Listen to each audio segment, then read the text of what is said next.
大家好，今日係2024年嘅7月21日721，今晚咧收到個震撼消息，就本身咧應該要休息嘅，而家都要同大家分享一下我嘅睇法，就係咧拜登啊，美國現任總統拜登本來咧就已經咧預告咗參選下一屆總統，競逐連任嘅，咁啊結果咧就係宣布退選啦，咁啊然後咧改為支持咧賀錦麗去作為一個佢副總統去參選，支持賀錦麗。嗱，咁呢個係一個震撼嘅消息啦。點解一個震撼消息呢？就係因為咧，拜登其實咧坦白講一早應該要退選㗎啦，因為佢年紀都大啦，咁啊80幾歲，咁啊年紀大，好似馬哈蒂爾咁啦。如果馬哈蒂爾馬來西亞嘅前首相啊，其實咧嗰個90幾歲嘅時期咧，嗰個頭腦咧都係相對清晰嘅。但係拜登咧就明顯係唔清晰嘅，喺辯論裏邊多次將特朗普同埋佢嘅助手副手賀錦麗嘅名搞亂咗，竟然咧叫咗特朗普做賀錦麗，叫咗賀錦麗做特朗普，而將佢嘅盟友澤連斯基烏克蘭總統啦，同埋佢而家最大嘅敵人就係普京係搞亂咗，咁呢個就大件事啦，而且咧佢多次咧在任嘅時期係跌倒咁即係大家咧。作為一個民主選舉啊，你係選一個人咧，好有機會咧係患上老人痴呆或者死於任上嘅話咧，呢個必然係會嚇走好多中間選民嘅咁所以呢個令到民主黨可以連任嘅機率就大跌。咁加上咧以往嘅選舉咧都成日出現咧10月驚奇。10月驚奇嘅意思係咩咧？就係每逢10月啦，譬如話上一次希拉里、克林頓同埋特朗普嘅對選。結果咧就係因為有電郵門，令到民望本身已經係大幅領先嘅希拉里，突然間咧就輸咗個選舉喎，令到特朗普咧就做咗總統。咁咧呢個叫10月驚奇。以往咧好多呢啲10月驚奇嘅發生，但係今次竟然係變咗7月驚奇，就係特朗普咧受到槍擊，以英雄嘅姿態咧凱旋歸來喎。咁美國人咧從來都係崇尚英雄噶嘛，無論係 Marvel 嘅電影復仇者聯盟捍衛者聯盟DC 嘅電影Batman、Superman 都係英雄嘅。咁所以令到咧美國有啲本來嘅沉默嘅大多數中間嘅選民佢本身未必支持特朗普嘅，但係見到佢有咁英雄，符合美國人對於呢個嘅領導人嗰個標準結果咧可能令到特朗普咧今次有機會重返白宮喎。咁所以拜登其實一早應該要退，但係佢而家先退咧都係負責任啦。坦白講啦，因為已經做過2屆副總統啦嘛，而且咧自己亦都做過總統啦，喺美國最高嘅位置上邊咧長期有10幾年時間擔任最高權力者。咁所以做人咧梗係要知道，好似王傑首歌，我會知道幾時要退，我也知道何時再聚啊嘛。咁咧佢已經81歲啦，做個總統咧係佢最大嘅榮譽嚟嘅。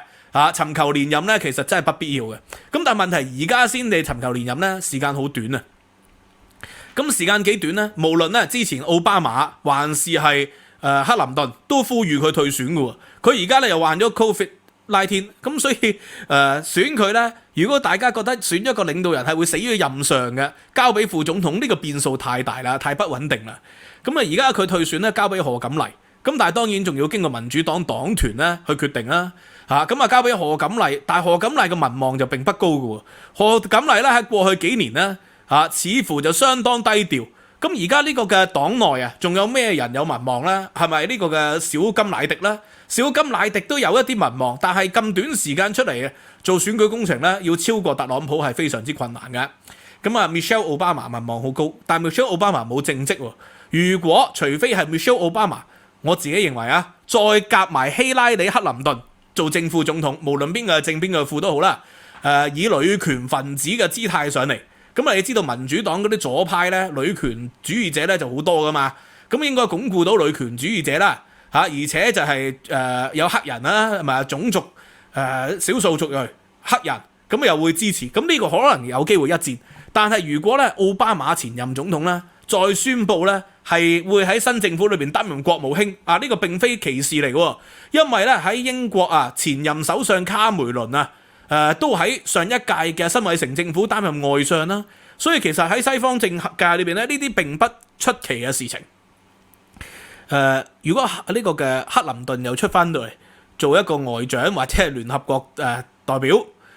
美國駐聯合國代表，然後呢個奧巴馬前總統出嚟做國務卿，咁如果幫其他人做，幫呢個嘅副總統做，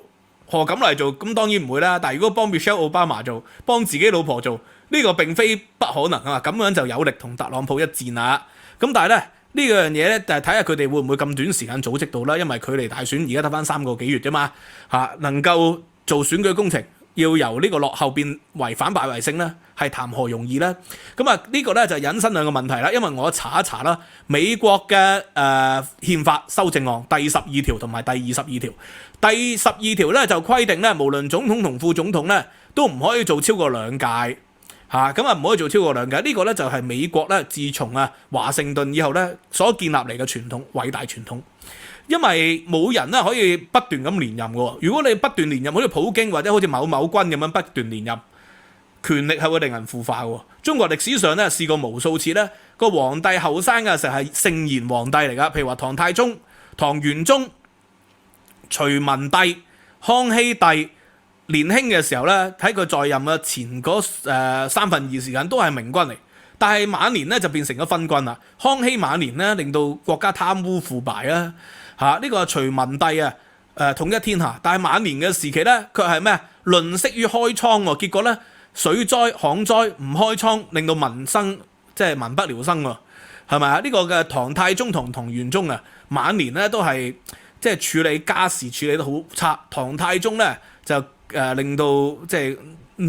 外戚爭權導致到咧骨肉相殘喎。咁而唐玄宗咧就發動咗呢個安史之亂喎，因為寵信楊國忠同埋楊貴妃，導致安史之亂。咁所以咧歷史上無數已經話俾大家知，權力如果長期集中喺少數人身上，佢即使係賢明咧都會變得壞嘅。咁所以美國嘅憲法第12條修正案就係保證唔會做到2屆。無論你幾英明，係華盛頓也好，係羅斯福也好，係尼克遜就唔關事啊，係呢個嘅克林頓也好，奧巴馬也好，都唔可以做多過2屆喎。所以而家奧巴馬總統如果翻出嚟選咧，係唔得㗎喎。佢選總統唔得，如果奧巴馬總統選副總統得唔得咧？因為根據憲法第12條咧，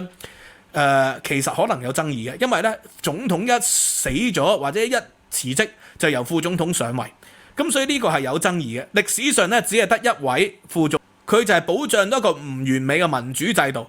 唔會有任何人去濫權。佢民主制度當然係唔完美啦，但係佢就係保障到呢個唔完美嘅制度咧，唔會變成咗普京、希特拉、拿破崙或者某某君咁樣永續連任、永續執政，令到賢明都變為腐敗。做人最緊要知道幾時要退，呢個先係重點嚟嘅。即係呢個嘅拜登就如是。咁而家咧拜登咧宣布退選，佢呢4年嘅政績咧，如果從呢個嘅外交上面，佢同特朗普時期最大分別係咩？特朗普咧就係左右開弓、四面樹敵，佢同習近平係同一種人嚟嘅。因為佢上台嘅時候咧，除咗對中國展開貿易戰、制裁中國嘅官員，佢同時間咧就對付日本，向日本咧就徵收額外嘅關稅。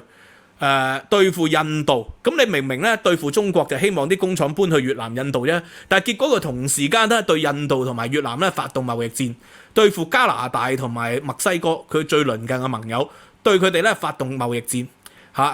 對歐洲如是，所以咧特朗普就令到盟友咧分崩離析。對北約要求北約嘅盟友咧付多啲軍費，咁當然咧有啲人就覺得喂咁係公平啊，係咪啊？大家要分擔軍費，但係問題美國喺2次世界大戰以後就建立咗華盛頓共識，能力越大咧就責任越大喎。點解咧？西方嘅盟友日本同埋韓國願意喺美國領導底下嘅社會秩序係即係維持呢種咁嘅結構建制就係因為美國付出比其他人更多嘛。而特朗普咧就錙銖必較要求呢個北約付出同等嘅呢個資源。咁樣做咧最大問題就係會令到盟友咧係即係短期可能係會服從嘅，但係長遠而言咧就會非常之同美國咧就有隔閡。咁而家咧特朗普個副手亦都係，佢竟然咧未上台咧就嘲笑英國啦，就話英國咧係人哋問佢邊個係第一個伊斯蘭國家有核武啊？佢就話唔係巴基斯坦，唔係印度喎，係英國喎，就嘲笑英國已經變成一個伊斯蘭國家啦。喂，呢個咁樣嘅人呢，佢短期可能係會攞到啲威風嘅，但係長期就必然令到英美、歐盟、日本、韓國、菲律賓同埋美國之間呢，就出現咗一個分崩離析。呢個呢就會令到獨裁者即係朝鮮、俄羅斯以及古巴、中國呢啲國家咧係有機可乘。呢個特朗普嘅4年咧就係出現咗咁嘅事情，所以可以預期咧，特朗普嚟緊如果重返白宮嘅話咧，會令到整個西方2次世界大戰以後嘅世界格局將會進一步係疏離，進一步係會分離。呢個亦都無可避免。咁特朗普就如是，拜登過去嘅4年咧，因為出現咗俄烏戰爭，喺拜登同埋西方嘅領袖、北約嘅領袖嘅維繫下咧，令到烏克蘭係可以苦苦糾纏、苦苦抵抗，咁團結咗西方嘅盟友啊，韓國同日本與呢個嘅美國之間咧嘅關係都修復，菲律賓都係啦。大家記得杜特爾特嘅年代同埋呢個特朗普都劍拔弩張嘅喎，而家菲律賓都重返咗作為一個美國嘅傳統盟友啦。而經濟上咧喺過去嗰幾年咧，美國嘅經濟可以話係 G7 裏邊咧係最好嘅。雖然咧佢用大幅加息嘅方法有代價啦，加息令到美國嘅企業可能有壓力啦，但係咧同時間令到美元強勢嚇。美國喺拜登4年執政，而家未完啦，3年半平均年增長率係2%嘅 GDP。加拿大1.4，法國係0.9，德國係0.5，日本係0.7，英國係0.6，意大利係0.5。所以咧，拜登執政下咧，美國嘅經濟咧其實喺世界上咧係相當之唔錯嚇。喺數據上咧，僅次於印度同埋中國嘅啫。但問題美國係發達國家嚟噶嘛，中國同埋印度係發展中國家，加上呢兩個國家嘅統計局咧嗰個水分係如何咧，都未可以輕言結論啦。咁以呢個嘅拜登上台嘅第一年2021年為例，美國嘅增長率咧係5.7%，係 G7 裏邊咧數一數二噶啦。加拿大係3.4，呢個係加拿大係4.6，法國係6.8，德國係2.9，日本係3.1，英國係7.4，意大利係6.6。英國本身咧嗰一年咧復甦係快，因為佢係率先解封啊嘛。咁但係英國後來後勁不繼啦，所以連續2年咧有負增長，同埋出現咗0點幾%增長，所以英國咧拉分勻你4年咧，只係得0點幾%增長。咁所以從呢個角度嚟睇，美國嘅經濟咧喺拜登領導底下強勁。咁但係當然啦，個唔好嘅就係治安嚴重惡化啦，零元購芬太尼嘅問題，亦都係成為咗佢在任一個大嘅污點啊！有好多州份咧，尤其係民主黨嘅州份，就係降低咗嗰個起訴門檻，甚至乎喺街上面搶劫，只要咧個金額低咧就可以唔理。但係 BBC 嘅核查考證咧，謀殺案咧喺拜登執政嗰幾年咧，其實下降咗，會唔會同槍械管制係有關係咧？而特朗普係主張放寬槍械管制，結果就俾人嚼咗一槍啦！呢樣嘢咧都係世事都係非常之巧妙嘅所以無論特朗普做定係拜登做，美國咧就會出現一個十字路口嘅分流。拜登呢4年咧就美國可以維持到傳統盟友嗰個團結，令到美國嘅經濟咧係進一步發展，令到美國喺國際影響力咧係穩定。特朗普嘅4年咧經濟當然都唔係話特別差嘅，但係就令到盟友之間咧出現咗嫌隙發動貿易戰。有啲人就因為佢發動貿易戰咧就支持佢因為認為敵人嘅敵人即係佢嘅朋友啊嘛。咁所以有啲人就因此支持特朗普，加上咧特朗普喺上一屆對於呢個嘅選舉嘅抹黑數百場嘅官司嘅輸咗，再加上咧自己亦都有呢個嘅揞口廢門咁嘅情況，咁所以呢個咧喺個人嘅品德上面亦都受到詬病。咁但係有好多人就唔介意個人品德嘅，甚至乎認為呢啲係政治對手嘅抹黑所以我今日就唔討論呢個人嘅品德嘅問題啦。但係我自己最關注嘅就係咩呢？就係俄羅斯，因為佢多次講咗咧，如果佢上台後咧，就會24小時內結束俄烏戰爭，就會斷咗呢個對烏克蘭嘅援助，打電話俾普京，要求咧佢哋兩個和談，同中國嘅立場其實一致喎，中國嘅立場都係要求佢哋和談嘅喎，咁我當然啦，我哋唔好聽佢講乜嘢，如果佢真係咁做嘅話咧，我就會視佢為普京同埋習近平、金正恩嘅同路人